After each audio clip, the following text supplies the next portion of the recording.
शिंदे आणि सतेज पाटील यांच्याशी बोलणार आहेत।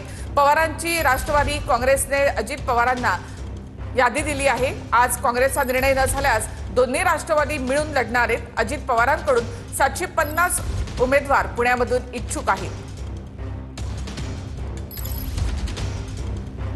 अधिक माहिती आपण घेऊयात आमचे प्रतिनिधी प्रदीप कापसे यांच्याकडून। प्रदीप, दोन राष्ट्रवादी एकत्र येण्याची काही घोषणा या ठिकाणी होईल की मग काँग्रेसही त्यामध्ये सहभागी होईल?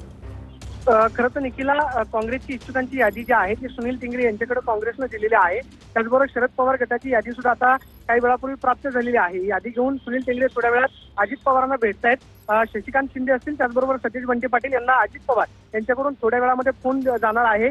जर कदाचित काँग्रेसनं आजच निर्णय दिला नाही तर मग मात्र दोन राष्ट्रवादी जे आहेत 165 जागांवरती उमेदवार उभे करतील, कारण राष्ट्रवादी काँग्रेसकडे जवळपास 750 इच्छुक उमेदवारांनी यादी मुलाखती जे आहेत ते दिलेल्या आहेत। मात्र अजित पवार थोड्या वेळात शशिकांत शिंदे त्याचबरोबर काँग्रेसचे प्रभारी सतीश बंटी पाटील यांच्याशी फोनवरून बोलतील आणि त्यानंतर आज रात्रीपर्यंत काँग्रेस त्याचबरोबर दोन राष्ट्रवादीचा निर्णय जो आहे तो जाहीर होईल। मात्र काँग्रेसनं काही इच्छुकांची यादी, जागांचा प्रस्ताव जो आहे तो अजित पवारांना काही वेळापूर्वी दिलेला आहे।